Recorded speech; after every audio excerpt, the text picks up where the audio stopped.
ఉన్నాము. ఈరోజు మన మధ్యలో యాకోబు పాస్టర్ గారు ఉన్నారు. వాక్య సందేశాన్ని అందజేయడానికి మరి సమయాన్ని పాస్టర్ గారికి అప్పగిద్దాము. పాస్టర్ గారు వందనాలండి. యాకోబు పాస్టర్ గారు వందనాలు. వందనాలు.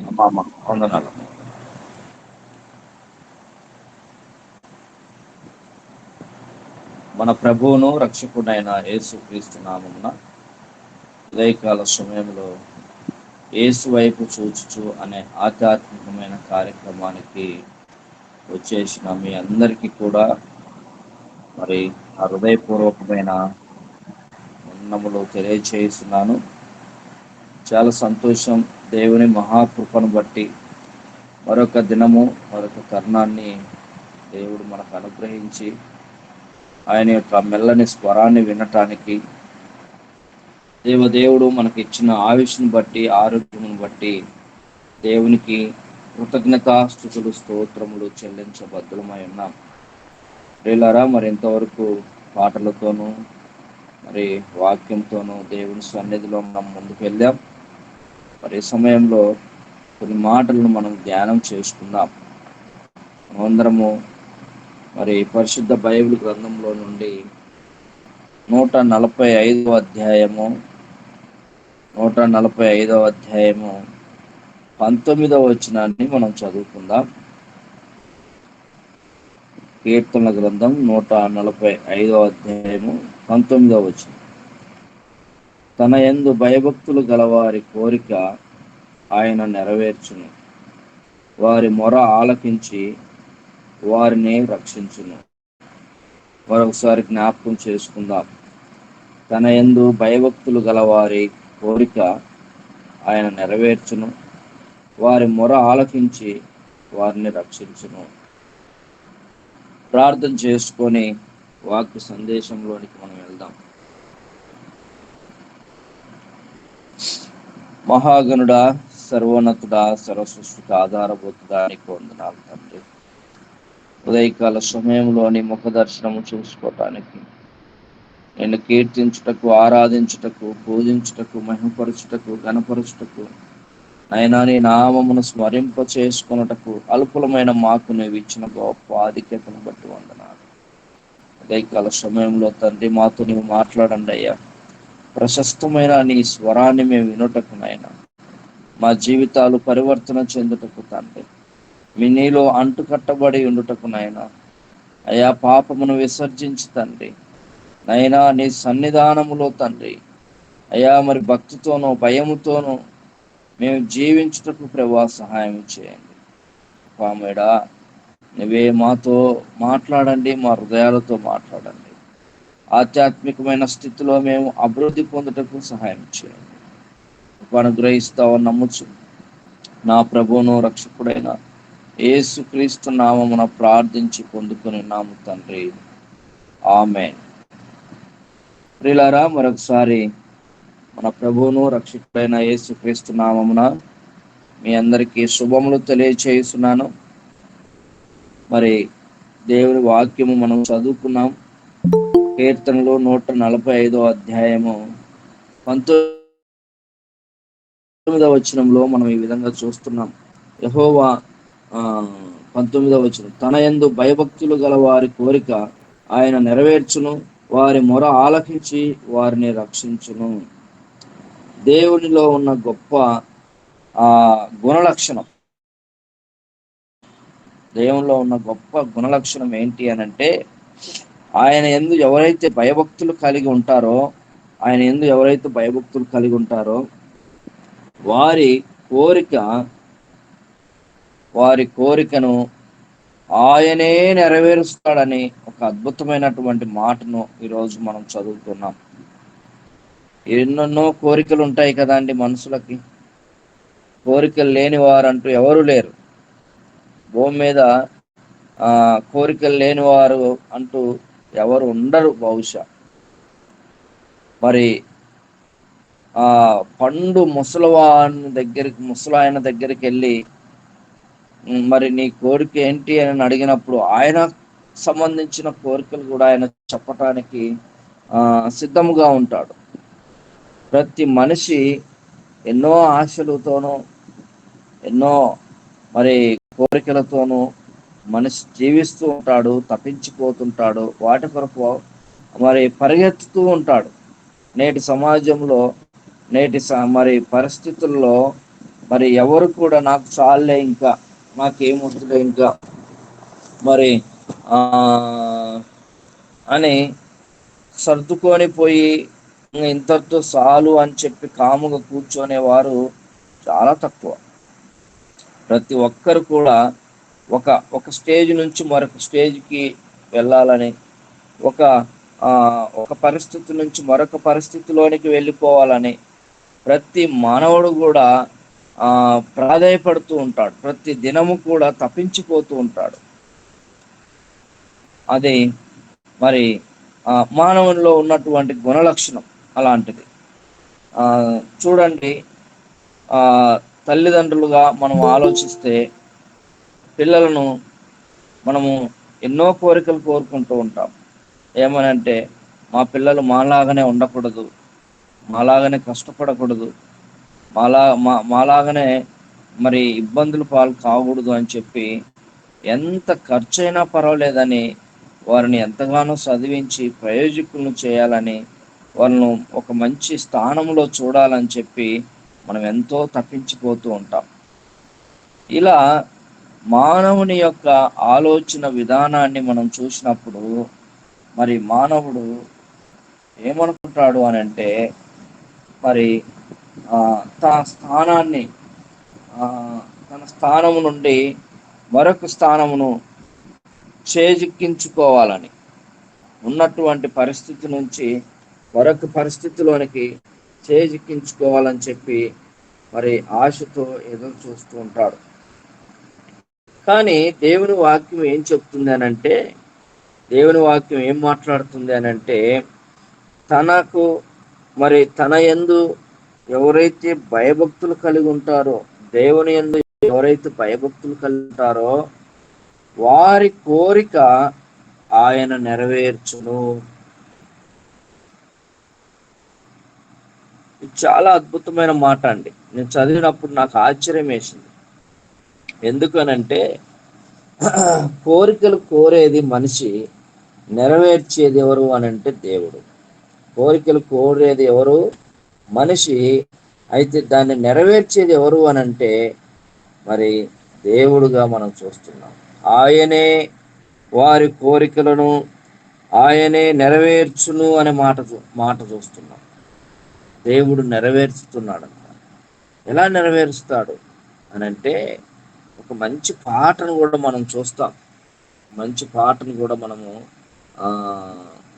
చూస్తాం. ఒక చిన్న పాటను మనం పాడుకొని ఆ తర్వాత ముందుకెళ్దాం.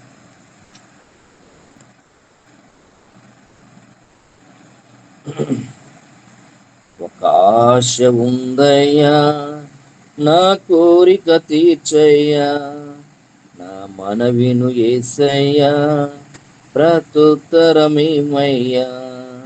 ఒక ఆశ ఉందయ్యా, నా కోరిక తీర్చయ్యా, నా మనవిను యేసయ్యా, ప్రత్యుత్తరమేమయ్యా. యవన కాలమందుని కాడి మోయగా బలమైన విల్లుగా నన్ను మార్చవా. యవన కాలమందుని కాడి మోయగా బలమైన విల్లుగా నన్ను మార్చవా. ఒక ఆశ ఉందయ్యా, నా కోరిక తీర్చయ్యా, నా మనవిను యేసయ్యా, ప్రత్యుత్తరమేమయ్యా. యూదుల రక్షణకై రాజు శాసనము మార్చి ఎస్తేరు ఆశను తీర్చిన దేవా. యూదుల రక్షణకై రాజు శాసనము మార్చి ఎస్తేరు ఆశను తీర్చిన దేవా. ఈ తరములో మా మానవులను ఆలకించవా. మా దేశములో కలుగ చేయవా. ఒక ఆశ ఉందయ్యా, నా కోరిక తీర్చయ్యా, నా మనవిను యేసయ్యా, ప్రతుత్తరమిమ్మయ్యా. నత్తివాడనైన నన్ను ఫరో ఎదుట నిలబెట్టి మోషే ఆశను తీర్చిన దేవా. నత్తివాడనైనను ఫరో ఎదుట నిలబెట్టి మోషే ఆశను తీర్చిన దేవ.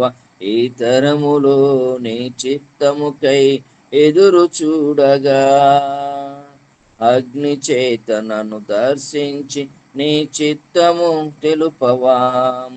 ఈ తరములో నీ చిత్తముకై ఎదురు చూడగా అగ్ని చేత నన్ను దర్శించి నీ చిత్తము తెలుపవా. ఒక ఆశ ఉందయ్యా, నా కోరిక తీర్చయ్యా, నా మనవిను యేసయ్యా, ప్రతుత్తరమిమ్మయ్యా. ఒక ఆశ ఉందయ్యా, నా కోరిక తీర్చయ్యా, ప్రతుత్తరమివ్వయ్యా, నా మనవిను యేసయ్యా, ప్రతుత్తరమివ్వయ్యా. మేడగదిలో అగ్ని వంటి ఆత్మతో నింపి అపోస్తుల ఆశను తీర్చిన దేవా. ఈ తరములో నీ సేవకై మేము నిలువగా అగ్ని వంటి ఏడంతలాత్మతో ఆశ తీర్చవా.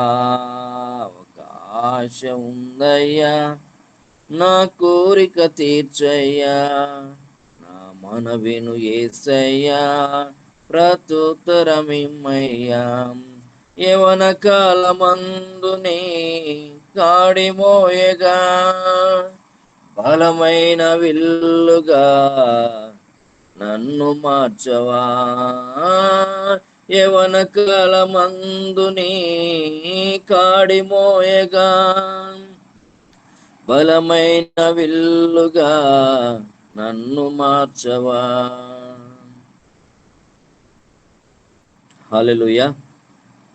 ప్రియులారా, దేవుడు ఆశను నెరవేర్చేవాడు. మన దేవుడు ఎలాంటి వాడనంటే ఆయన ఆశను నెరవేర్చే దేవుడిగా ఉన్నాడు. ఇక్కడ మనం చదివినప్పుడు మరలా ఈ వాక్యాన్ని మనం జ్ఞాపకం చేసుకున్నప్పుడు అక్కడ ఏమనుంది అనంటే కోరిక ఆయన నెరవేర్చును. మనము కోరుకున్నటువంటి కోరికలు దేవుడు నెరవేరుస్తాడు. అందరి కాదండి, అందరూ కోరుకున్న కోరిక కాదు. ఎవరి కోరిక ఆయన నెరవేరుస్తాడు అనంటే ఆయన యందు భయభక్తులు కలిగి ఉన్నటువంటి వారి కోరిక. మరి ఎలాగుంటుంది ఆ కోరికలు? ఎలాగుంటాయి ఆ కోరికలు? ఆయన యందు భయభక్తులు కలిగినటువంటి వారి యొక్క కోరికలు ఎలాగుంటాయి అనంటే మనం కోరుకుంటున్నటువంటి కోరికల మీద కూడా ఆధారపడి ఉంటది మన జీవితం. ఇక్కడ మరి మనము కొన్ని విషయాలను పరిశుద్ధ బైబిల్ గ్రంథంలో నుండి ఇంకొన్ని మాటలు మనం జ్ఞాపకం చేసుకుందాం. ఆయన నెరవేరుస్తాడు, ఆయన కోరికలు నెరవేరుస్తాడు, ఆయన మన కోరికలను నెరవేరుస్తాడు. ఎవరి కోరికలు ఆయన నెరవేరుస్తాడు అని అంటే భయభక్తులు కలిగినటువంటి వారి కోరిక. మరి దేవుని యందు భయభక్తులు కలిగినటువంటి వారి కోరికలు ఎలాగుంటాయి మరి అనేది చాలా ఇంపార్టెంట్. ఎందుకంటే ఈనాడు మానవుల యొక్క కోరికలు హద్దు మించిపోయినట్టుగా ఉన్నాయి, హద్దు దాటిపోయినట్టుగా. మరి ఎలాగున్నది పరిస్థితి అని అంటే నేటి సమాజం యొక్క పరిస్థితి ఎలా ఉంది అని అంటే ఏదో అంటారు చూడండి, ఒక తెలుగులో ఒక సామెత ఏంటంటే, గాలిలో మేడలు కడుతున్నారు అన్నట్టుగా మానవుని యొక్క కోరికలు అద్దుమించిపోతా ఉన్నాయి. మరి కష్టపడకుండా అన్ని సంపాదించుకోవాలి, కష్టపడకుండా మనిషి సుఖంగా బ్రతకాలి, కష్టపడకుండా అన్ని మనిషి కాళ్ళ దగ్గరికి రావాలని చెప్పి మనిషి ఎన్నెన్నో కోరికలు కోరుకుంటూ ఉన్నాడు. దేవుని యొక్క ప్రణాళిక ఏంటంటే, మానవుడు భూమి మీద చెమటోర్చి మరి కష్టపడి సమకూర్చుకోవాలి అని చెప్పి ఆదాముకు దేవుడు ఇచ్చినటువంటి ఒక గొప్ప ఆజ్ఞ. అయితే మనిషి కష్టపడటం లేదు, సుఖముగానే అన్ని రావాలని తప్పిస్తూ ఎన్నో సమస్యలు ఎదుర్కొంటున్నాడు, దానికి ఎన్నో రిస్కులు భరిస్తూ ఉన్నాడు, దాని కొరకు ఎన్నో మరి ఎన్నో ఇబ్బందులకరమైన పరిస్థితులను ఎదుర్కొంటున్నాడు. అందుకనే దేవుని వాక్యము ఏం చెప్తుందనంటే, ఆయన కోరికలు నెరవేరుస్తాడు. కానీ ఎవరి కోరికలు అనంటే, దేవుని యందు భయభక్తులు కలిగి ఉన్నటువంటి వారి కోరికలు ఎలా ఉంటాయి మరి అన్నప్పుడు, మనం ఎస్తేరు గ్రంథంలోనికి మనం వెళ్తే 5వ అధ్యాయము, దయచేసి ఎవరైనా వాక్యం తీసిన వారు ఉంటే కింద చదివి నాకు సహాయం చేయండి. ఎస్తేరు గ్రంథం 5వ అధ్యాయము 6వ వచనంలో మనం చూస్తే, అక్కడ 5వ అధ్యాయము 6వ వచనం, రాజు ద్రాక్షరసపు విందుకు కూర్చొని ఎస్తేరుని చూచి, నీ కోరిక ఏమిటి? అది నీకు అనుగ్రహింపబడును. నీ మనవి ఏమిటి? అది రాజ్యములో సగము మట్టుకైనను చేయబడునని చెప్పగా. ఆమెన్. చాలు సిస్టర్, వందనాలక్క. ఇక్కడ ఎస్తేరు గురించి రాజు మాట్లాడుతున్నాడు. ఏమంటున్నాడంటే, రాజు ద్రాక్షరసమును తీసుకొని విందుకు కూర్చున్నప్పుడు ఎస్తేరును చూసి, నీ కోరిక ఏమిటి అని అడుగుతున్నాడు. నీ కోరిక ఏమిటి? అది నేను ఖచ్చితంగా తీరుస్తాను, దాన్ని నెరవేరుస్తాను అని చెప్పి ఎస్తేరుతో రాజు మాట్లాడుతున్నాడు. ప్రియులారా, ఇక్కడ ఈ మాట అనటానికి గల కారణం ఏంటి అనంటే, ఎస్తేరు మీద రాజుకు దయ పుట్టినట్టుగా ఆ పై వచనంలో మనం చదువుతాం. అక్కడ మనం చదివినప్పుడు 2వ వచనంలో, 5వ అధ్యాయం 2వ వచనంలో, రాణి అయిన ఎస్తేరు ఆవరణములో నిలవబడి ఉండుట రాజు చూడగా ఆమె యందు అతనికి దయ పుట్టెను. చాలా అద్భుతమైన మాట అండి. ఈ మాటను నేను చదివినప్పుడు మరలా పదే మరలా చదవాలనిపిస్తా ఉంది. ఎందుకనంటే, మరి ఇక్కడ ఎస్తేరు ఆమె ఎవరు అనంటే ఒక రాణి. ఇప్పుడు రాణి ప్లేస్ లో ఆమె ఉంది. ఈ రాణి మీద రాజుకు దయపుడతా ఉంది. దయపుట్టి ఆమె మీద ఒక విధమైనటువంటి ఒక జాలి అని చెప్పుకోవచ్చు. ఆమె ముఖం చూసినప్పుడు ఆమెకు ఏదైనా చేయాలి అని ఒక తపన, ఆమెకు ఏదైనా నేను ఆమెకు ఏదైనా చేయాలి అన్న ఒక తపన రాజులో ఏర్పడినట్టుగా మనం చూస్తున్నాం. మన అంశాన్ని మర్చిపోకూడదండి. ఏంటి అనంటే, మరి దేవుని యందు భయభక్తులు కలిగి ఉన్న వారి ఆశ ఆయనే నెరవేర్చును అనే మాటను మనం జ్ఞాపకంలో ఉంచుకోవాలి. తన యందు భయభక్తులు గల వారి కోరిక ఆయనే నెరవేర్చును అనే మాటను మనం జ్ఞాపకంలోనే ఉంచుకోవాలి. ఇక్కడ ఎస్తేరు యొక్క ఆశ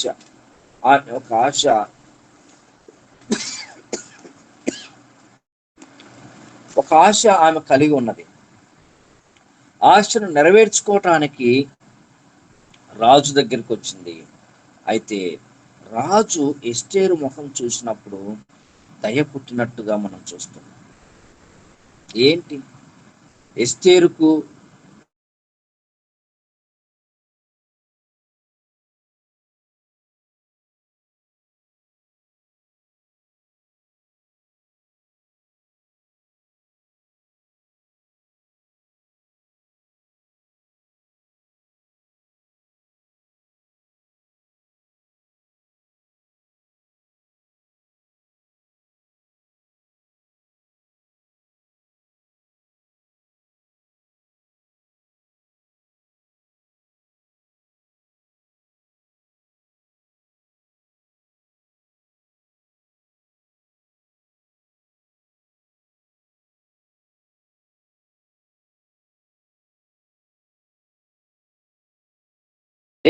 పుట్టడానికి గల కారణం ఏంటనంటే 4వ అధ్యాయం 15వ వచనంలో మనం చదివినప్పుడు ప్రధానమైనటువంటి కారణాన్ని మనం అక్కడ చదువుతాం. 4వ అధ్యాయం 15వ వచనంలో అక్కడ మనం చదివినప్పుడు, అప్పుడు ఎస్తేరు మర్దుకైతో మరలా ఇట్లా నేను, నీవు పోయి గోషానునందు కనపడిన యూదులనందరినీ సమాజ మందిరమునకు సమకూర్చి నా నిమిత్తము ఉపవాసం ఉండి 3 దినములు అన్నపానములు చేయకుండుడి. నేనును నా పనికత్తెలను కూడా ఉపవాసముందుము. ప్రవేశించుట న్యాయ వ్యతిరేక్తముగా నున్నను. నేను రాజునొద్దకు ప్రవేశించుదును, నేను నశించెదను అని ఒక ఎస్తేరు ఒక గట్టి తీర్మానం తీసుకుంది. రాజుకు దయపుట్టడానికి గల ప్రధానమైన కారణం ఏంటి అని అంటే, ఎస్తేరు రాజు దగ్గరికి పోయే ముందుగా ఆమె 3 దినములు ఉపవాసం ఉండి దేవుని సన్నిధిలో ప్రార్థించినట్టుగా మనం చూస్తున్నాం. చాలా అద్భుతం అండి. ఒక రాజు మరి రాణి మీద దయ పుట్టించటానికి గల కారణం ఏంటి అని అంటే, రాణి రాజు దగ్గరికి వెళ్ళే ముందుగా మొట్టమొదటిగా ఎవరి దగ్గరికి వెళ్ళిందంటే దేవుని దగ్గరికి వెళ్ళింది. దేవుని సన్నిధిలోనికి వెళ్ళింది. దేవుని సన్నిధిలో దేవునితో మాట్లాడుతూ ఉంది. రాజు దగ్గరికి వెళ్ళే ముందుగా దేవుని దగ్గరికి వెళ్ళి దేవుని సన్నిధానంలో ప్రార్థిస్తూ ఉంది.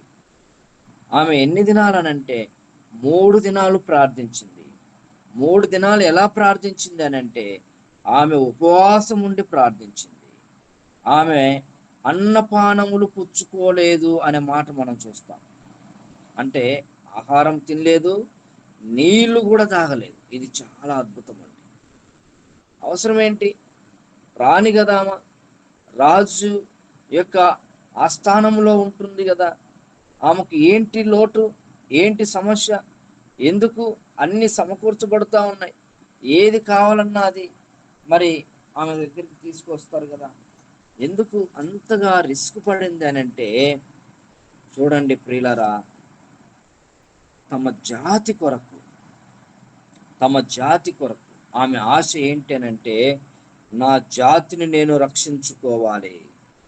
ఎంత అద్భుతమైనటువంటి ఆలోచన చూడండి, ఎంత అద్భుతమైనటువంటి ఆలోచన చూడండి. నా జాతిని, నా ప్రజలను, మరి ఈ సంస్థానంలో ఉన్నటువంటి నా ప్రజలందరినీ కూడా నేను కాపాడుకోవాలి.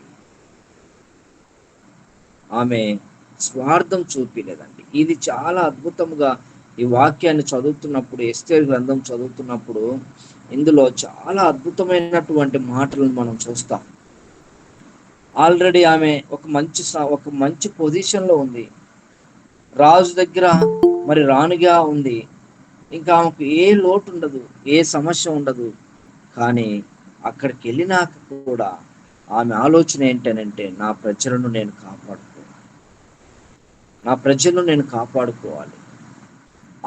ఆ కోణంలో, ఆ ఆలోచనలో ఎంత రిస్క్ అయినా పర్వాలేదు, అది ఎంత సమస్య అయినా పర్వాలేదు, అది ఎంత ఇబ్బందికరమైన వాతావరణమైనా పర్వాలేదు, కానీ నేను ఆశించినది మాత్రం నెరవేర్చబడాలి.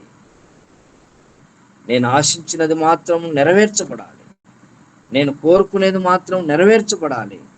నేను మరి ఆశపడేది దేవుడు నెరవేర్చబడాలి అని చెప్పి ప్రియులారా, ఆమె మొట్టమొదటిగా చేసిన పని ఏంటనంటే 3 దినములు ప్రార్థన చేసింది. నాడు పరిస్థితులు ఎలా ఉన్నాయంటే ప్రార్థన చాలా తక్కువైపోయింది. ప్రార్థన ఎంత తక్కువైపోయిందనంటే మరి టైం ఉండటం లేదు మనిషికి.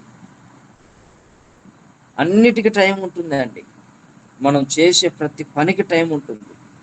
అన్నం తినడానికి టైం ఉంటుంది, మనం వర్క్ చేసుకోవటానికి టైం ఉంటుంది, ఆఫీస్ వర్క్ చేసుకోవటానికి టైం ఉంటుంది, మరి ఏదైనా పనులు చేసుకోవటానికి టైం ఉంటుంది, ఎవరితోనన్నా వ్యర్థముగా మాట్లాడటానికి గంటల తరబడి టైం ఉంటుంది. కానీ మనము రహస్యముగా మన గదిలోనికి వెళ్ళి మన తండ్రికి ప్రార్థించుకోవటానికి టైం ఉండటం లేదు. ఒక్క 5 నిమిషాలు, మహా అంటే 6 నిమిషాలు, 10 నిమిషాల కంటే ప్రార్థన ఎక్కువ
మరి మద్దుకై కోసమని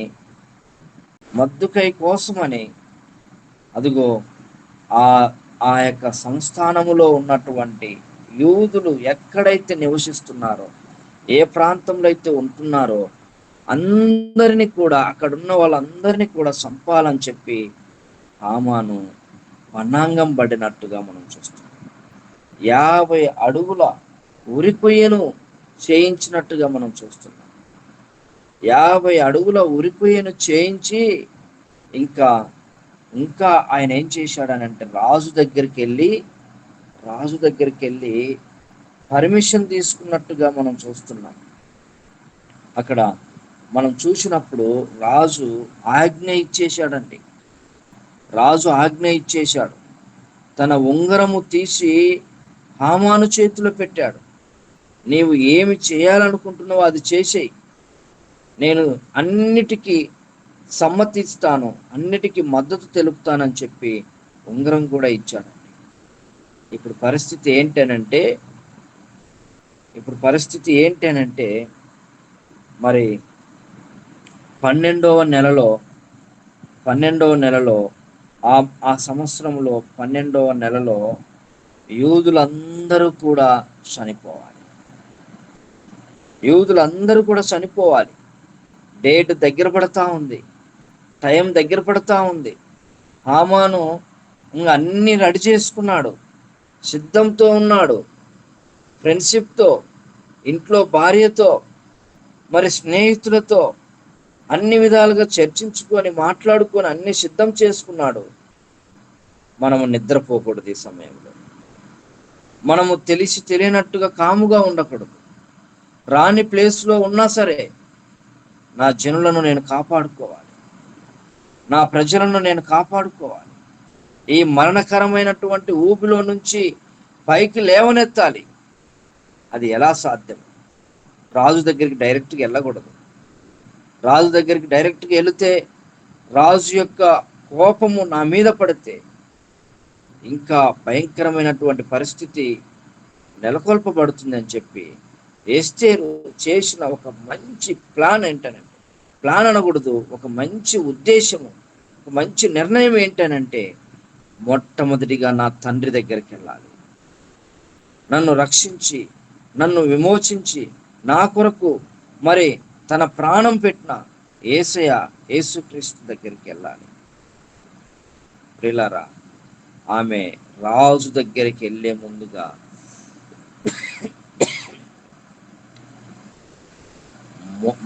రాజు దగ్గరికి వెళ్ళే ముందుగా ఆమె 3 దినములు ఉపవాసం ఉండినట్టుగా మనం చూస్తున్నాం. ప్రార్థన చేసినట్టుగా చూస్తున్నాం. తండ్రి సన్నిధిలో బ్రతిమలాడుకున్నది. ఇప్పుడు రాజు దగ్గరికి వెళుతున్నాం. రాజు దగ్గర ఆమె ముఖం ఎలా కనపడిందంటే, ఆమె ముఖము చూడంగానే దయ పుట్టింది. రాజుకండి దయ పుట్టింది. దయ పుట్టి ఏమంటున్నాడనంటే, నీకేమి కావాలి కోరుకో, నీకేమి కావాలి కోరుకో. ఎంత అద్భుతమైన మాట అండి. వెంటనే చెప్పొచ్చు, ఇదిగో నా ప్రజలు ఇలా ఇలా ఇలా ఇలా అని. కానీ ఆమె ఒక ప్రణాళికతో, దేవుని యొక్క ఆలోచన విధానంతో ముందుకెళ్ళింది. వారికి గొప్ప విందు ఏర్పాటు చేసింది. శత్రువు ఉన్నాడు, సరే, శత్రువును కూడా ఆ విందుకు పిలవాలి అని చెప్పి హామాను కూడా విందుకు పిలిచింది. ఆ విధముగా ప్రణాళిక వేసి మనం అధ్యాయం ఆ ఎస్తేరు గ్రంథం అంతా చదివినప్పుడు చాలా ఆశ్చర్యం వేస్తాం.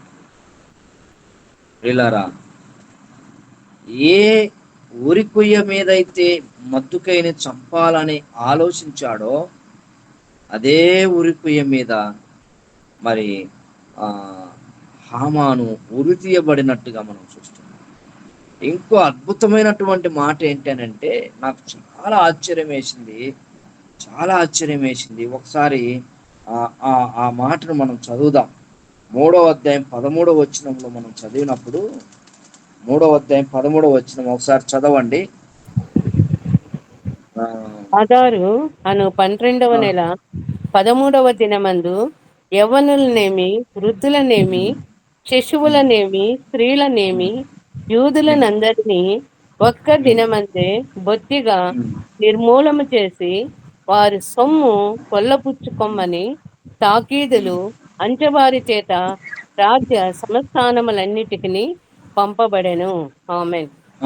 ఇక్కడ మనం చూసినప్పుడు 12వ నెల 13వ దినమందు, 12వ నెల అంటే సంవత్సరంలో చివరి నెలలో 13వ దినాన ఇప్పుడు ఏమైపోవాలనంటే, యూదులు యవనస్తులేమి, వృద్ధులేమి, శిశువులేమి, స్త్రీలేమి, యూదులందరూ కూడా చనిపోవాలని రాజు యొక్క సంస్థానంలో రాజు ఉంగరము చేత ముద్రింపబడిన ఒక సీల్, ఒక అధికారపూర్వకంగా ఒక సీల్ రిలీజ్ చేయబడింది. ఇప్పుడు ఏమైపోవాలనంటే, ఆ తారీఖులో 12వ నెల 13వ తారీఖున ఇంకా యూదులు అనే మాట అంతరించిపోద్ది ఆ సంస్థానములో. అంటే ఆ సంస్థానంలో ఎన్ని దేశాలైతే ఉన్నాయో ఆ దేశాల్లో ఎక్కడెక్కడైతే యూదులు ఉన్నారో, ఎక్కడెక్కడైతే యూద ప్రజలున్నారో అందరూ చనిపోవాలి.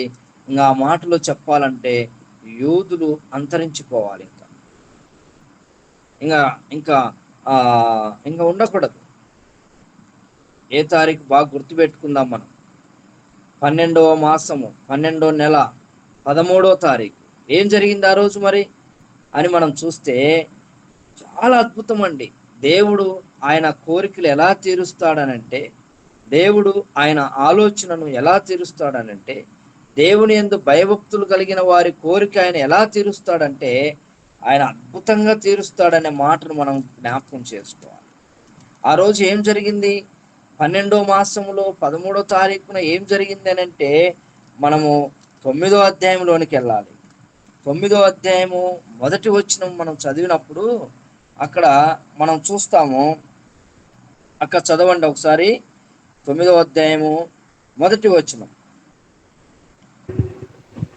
రాజు చేసిన తీర్మానమును చట్టమును నెరవేరు కాలం వచ్చినప్పుడు ఆదారు అను 12వ నెల 13వ దినమున యూదులను జయింపగలుగుదుమని వారి పగవారు నిశ్చయించుకొనిన దినముననే యూదులు తమ పగవారి మీద అధికారము నందినట్లు అగుపడెను. ఆమేన్. ఇక్కడ ఆ ఏం జరిగిందనంటే, ఎవరైతే ఆ నెలలో ఆ తారీఖున వారిని అంతము చేయాలని చూశారో, అదే నెలలో అదే తారీఖున అదే శత్రువులందరూ అంతమైపోయారని. అదే తారీఖున అదే నెలలో శత్రువులందరూ కూడా ఆ రోజు అంతమైపోయినట్టుగా మనం చూస్తా ఉన్నాం. అక్కడ చదివినప్పుడు వారందరూ కూడా, ఎవరు వీళ్ళనంటే హామాను యొక్క ఆ హామాను యొక్క కుటుంబీకులు గాని, హామానుతో చేయగలిపిన వాళ్ళు గాని, యూదుల యొక్క శత్రువులందరూ కూడా ఏ తారీఖు అయితే వారు కేటాయించుకున్నారో అదే తారీఖున వారందరూ చనిపోయినట్టుగా, వారందరూ అంతమైపోయినట్టుగా, వారందరికీ శిక్ష పడినట్టుగా, వారందరూ కూడా ఆ యొక్క శిక్షకు గురైనట్టుగా మనం చూస్తున్నాం. ఇదే అండి అద్భుతం అంటే, ఇదండి దేవుడు చేసే గొప్ప కార్యం అంటే. దీనంతటికి ప్రధానమైన కారణం ఏంటనంటే, ఎస్తేరు తన గదిలోనికి వెళ్ళి 3 దినాలు ఉపవాసం ఉండి ప్రార్థించింది. ఆమె యొక్క కోరిక నెరవేర్చబడటానికి గల కారణం ఏంటనంటే, ఆమె ప్రార్థన చేసింది, ఉపవాసముతో ప్రార్థించింది. ఆమె కాదండి, మద్దుకై, తర్వాత యూదులు అందరూ కూడా వారు చాటింపు చేసుకున్నారు. 3 దినములు ప్రార్థించారు. ప్రియులారా, దేవుని బిడ్డలారా, మనకు ఎన్నో ఆలోచనలు ఉంటాయి, ఎన్నో తలంపులు ఉంటాయి, ఎన్నో ఆశలు ఉంటాయి, ఎన్నో కోరికలు ఉంటాయి. మానవునిగా కోరికలు లేకపోతే అది అసంభవమైనటువంటి పరిస్థితి. కానీ వాటిని నెరవేర్చుకోవాలనంటే మనం ఏం చేయాలనంటే, ప్రార్థనలో దేవుని వైపు చూడాలి, ప్రార్థనలో దేవుని వైపు కనిపెట్టుకొని ఉండాలి.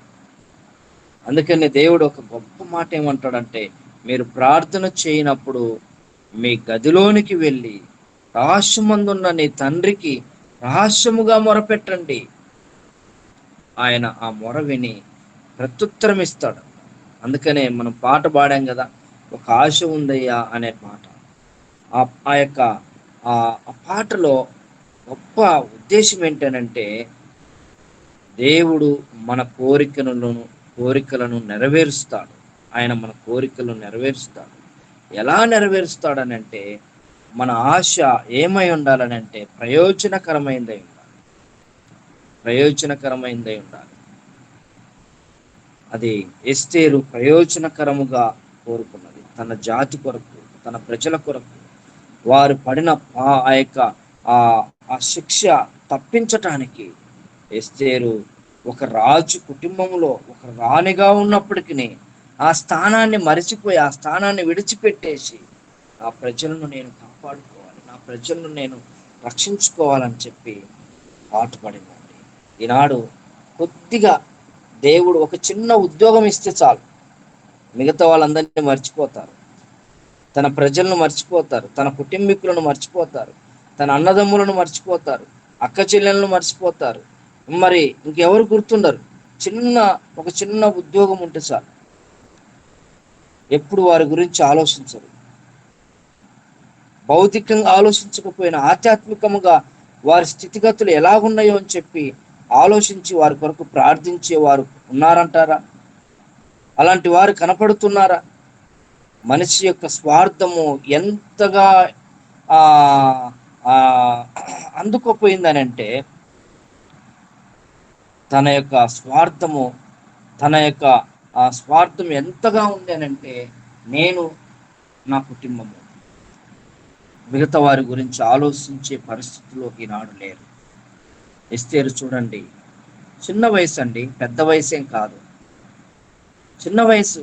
బాబాయ్ దగ్గర పెరిగింది, చిన్న వయసులో ఉన్నది, కానీ పెద్ద ఆలోచన చేసింది, పెద్ద సమస్యకు పరిష్కారం చేసింది ఎస్తేరు.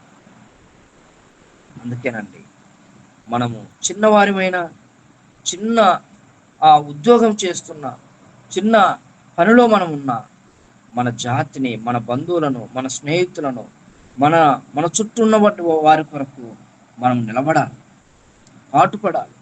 వారి కొరకు మనము ఆ వారి కొరకు మనము కష్టపడాలి.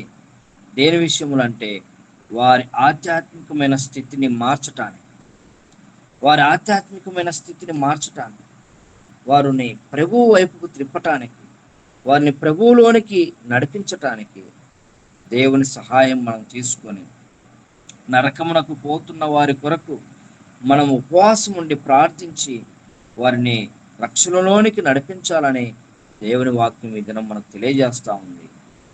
అందుకేనండి ఒక ఎస్తేరు ఒక జాతి కొరకు నిలబడితే, ఒక యేసుక్రీస్తు ప్రభువారు మనందరి కొరకు నిలబడినాడండి. మనందరి కొరకు నిలబడినాడు. ఆమె అంటుంది అక్కడ మనం చదివినప్పుడు, ఆమె ఒక అద్భుతమైన మాట ఏమన్నదంటే 5వ అధ్యాయం 6వ వచనంలో మనం చూసినప్పుడు 5వ అధ్యాయం 6వ వచనంలో మనం చూసినప్పుడు, రాజు దగ్గరికి వెళ్ళటానికి చాలా కష్టమైనప్పటికీ అక్కడ ఆ మాట మనం చదువుతాం. 6వ వచనంలో ఏమంటదంటే, రాజు ఘనపరచని అపేక్షించునని తన ఆ మాట, రాజు దగ్గరికి వెళ్ళటానికి కష్టమైనను ఆ రిస్క్ భరించినట్టుగా మనం చూస్తున్నాం. ప్రియులారా, యేసుక్రీస్తు ప్రభు వారు కూడా మనుషునిగా ఈ లోకానికి వచ్చాడు. కారణం ఏంటనంటే, మనం అందరము కూడా సాతాను యొక్క అపండ హస్తాల కింద ఉన్నప్పుడు, సాతాను యొక్క సమూహంలో చేరినప్పుడు, సాతాను మనల్ని పరిపాలన చేస్తున్నప్పుడు మరి విడిపించటానికి, విముక్తి కలుగ చేయటానికి, మనకు స్వేచ్ఛనివ్వటానికి, ఆనందం ఇవ్వటానికి, దేవుని సన్నిధిలో ఉత్సాహ గానములు చేయటానికి మన ప్రభు అయిన యేసుక్రీస్తు వారు ఈ లోకానికి వచ్చారు. మనందరినీ ఆ ఊపిలో నుంచి విడిపించాడండి. మనందరినీ ఆ ఊపిలో నుంచి విడిపించాడు. అది నీకు, నాకు, మనందరికీ దేవుడిచ్చిన గొప్ప వరం. కనుక ప్రియులారా, మన విశ్వాసంలో ముందుకు సాగుతున్నాం సరే, మన యొక్క స్నేహితుల గురించి ఏ విధంగా ఆలోచిస్తున్నాం, మన కుటుంబీకుల గురించి ఏ విధంగా ఆలోచిస్తున్నాం, రక్షణ లేని మన యొక్క బంధువుల గురించి ఏ విధంగా ఆలోచిస్తున్నాం? మనమే వెళ్దామా పరలోకానికి? మనతో పాటు ఇంకెవరు అవసరం లేదా? ఎవరిని తీసుకురావాల్సిన అవసరం లేదా? నరకానికి మన కళ్ళ ముందే నరకానికి ఆహుతైపోతున్న వారి జీవితాల గురించి బాధ లేదా? వారి గురించి భారం లేకుండా జీవిస్తున్నామా? ఈ ఉదయకాల సమయంలో మనం ఆలోచిద్దామండి. మనమే కాదు, మనతో పాటు అనేకులను ఆయన వైపుకు, ఆ భాగంలో మన బంధువులు కావచ్చు, మన కుటుంబీకులు కావచ్చు, మన యొక్క స్నేహితులు కావచ్చు, మన ఇరుగువారు, పొరుగువారు ఎవరైనా సరే యేసు క్రీస్తుని విశ్వసించాలి, రక్షణ పొందాలని వారి కొరకు ఎంతవరకు ప్రార్థిస్తున్నారు? ఆలోచిద్దాం, నిర్ణయం తీసుకుందాం, ముందుకు వెళ్దాం. దేవుడి మాటలు దీవించి ఆశీర్వదించును గాక. ఆమేన్. అయ్యగారు మరి ఆశీర్వాదాలతోనే ముగిస్తారు. ఆమేన్, ఆమేన్. మనకు దేవుని పిల్లలకు, దేవుని ఆత్మతో నడిపించబడిన వారి కొరకు మీరు ఇచ్చేయించుటకును, కార్యసిద్ధి కలిగ చేసుకొనుటకును తన దయా సంకల్పము మనలో నెరవేరుటకై కార్యసిద్ధి కలుగ చేయవాడు దేవుడే. ఈ మాట గమనించినట్లయితే, ఎస్తేరు యూదుల స్వజనుల రక్షణ కొరకై ఇచ్చ కలిగి, కోరిక కలిగి,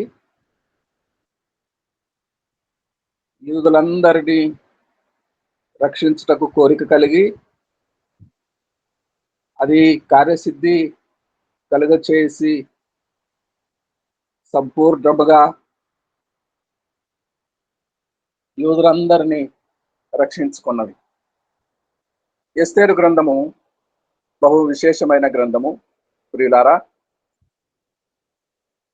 బైబిల్ పరిశుద్ధ లేఖనాల కానన్ లో ఉండకూడదనుకొని మేధావులు అనేకులు నిర్ణయించినారు. ఎస్తేరు గ్రంథము ఉండకూడదు. ఎందుకనగా 9 అధ్యాయాల్లో ఒక్కసారి కూడా దేవుడని, యెహోవా అని పేరు ప్రస్తావనకు లేదు. అయితే ఎలా ఉండకూడదు, ఎంత గొప్ప చరిత్రను మిస్ అయిపోతాము అని పరిశుద్ధాత్మ దేవుడు లేఖనాలను పొందుపరిచినప్పుడు అనేకులను ప్రేరేపించి, పరిశుద్ధాత్మ దేవుడే గ్రంథకర్త, స్టోరీ టెల్లర్, యూదుల చరిత్ర చెప్పుతున్నవాడు పరిశుద్ధాత్మ దేవుడే. ఆయన ప్రేరేపించినప్పుడు అందరూ సమ్మతించి ఒప్పుకున్నారు. 9 అధ్యాయాలలో యెహోవా అని, దేవుడని ఒకసారి కూడా లేనప్పటికీ ఒక మాట ఉన్నది. యూదులకు సహాయము వేరొక చోట నుండి వచ్చును. ఆ వేరొక చోటు పరలోకము. పరలోకమందున్న దేవుడే యూదులను రక్షించుకుంటాడు. ఒక వెంట్రుక అయినను రాలిపోనివ్వడు. హామాను ఎంత పెద్ద ఉరికొయ్య చేయించుకున్నాడో మొర్దెకైని ఉరి తీయటానికి, అదే ఉరికొయ్య మీద అదే హామాను, అదే ఆదారు నెల 12వ మాసము, అదే ఏర్పాటు చేయబడిన 13వ తేదీ అరిష్టం అనుకుంటారు. 13వ తేదీ అరిష్టమే, కానీ యూదులకు విజయోత్సవమును కలిగించిన దినము. అదే ఆదారు నెల, అదే 12వ మాసము, అదే 13వ తేదీ. గొప్ప విజయము, యూదులందరికీ గొప్ప విజయము. హామాను నాశనము, హామాను ఉరి తీయబడుట. ఇంత గొప్ప స్టోరీ మిస్ అయిపోయే వాళ్ళమేమో. దేవునికి స్తోత్రం కలుగును గాక. యూదులకు సహాయము మరొక చోట నుండి వచ్చును. యూదులకు సహాయము, యూదులను రక్షించే దేవుడే యెహోవా ఈరే.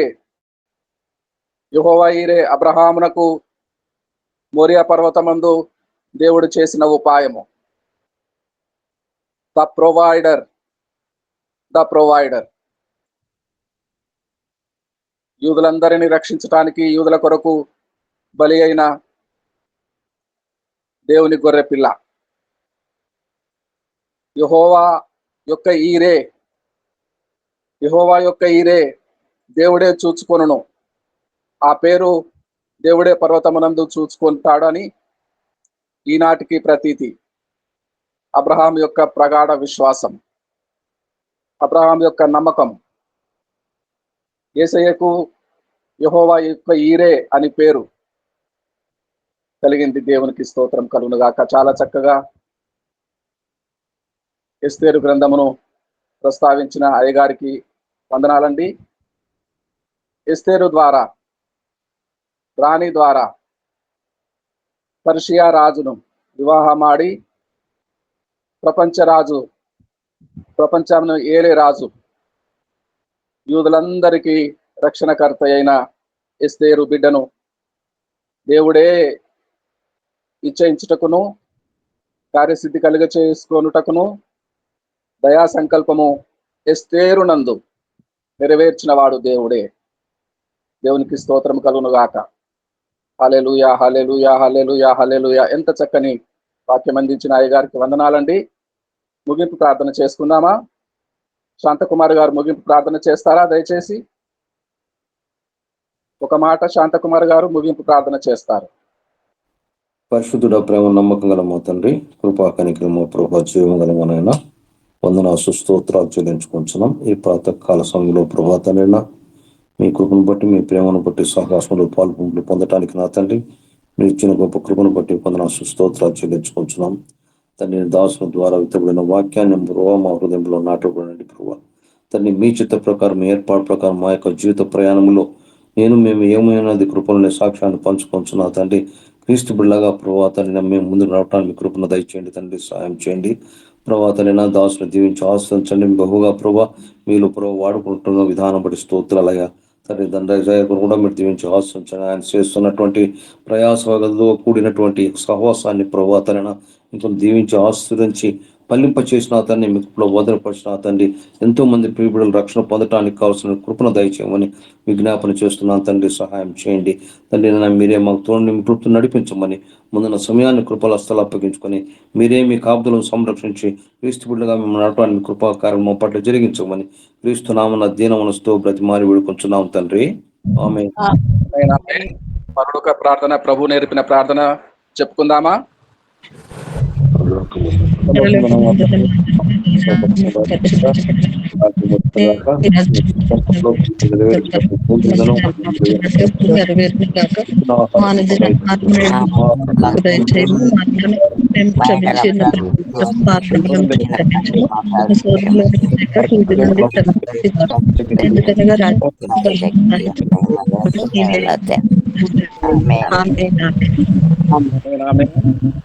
ఇప్పుడు మన పరలోకపు తండ్రి అయిన దేవుని దయయు, ప్రేమయు, రక్షకుడు, విమోచకుడు, సర్వలోకనాథుడైన యేసు క్రీస్తు ప్రభుల వారి కృపయు కనికరములను వదిలకుండా మన పాదములను స్థిరపరిచి దినదినము ఆత్మలో ఆనందింపచేసి పరిశుద్ధాత్మ దేవుని ఇప్పుడు ఎల్లప్పుడూ పరిశుద్ధ వారికి అందరికీ సర్వదా సదాకాలము తోడై ఉండును గాక. Amen. Amen. Amen. Praise Lord. Praise Lord. Telugu సభ ఇంతటితో ముగిసినందుకు సంతోషిస్తున్నాము. ఇప్పుడు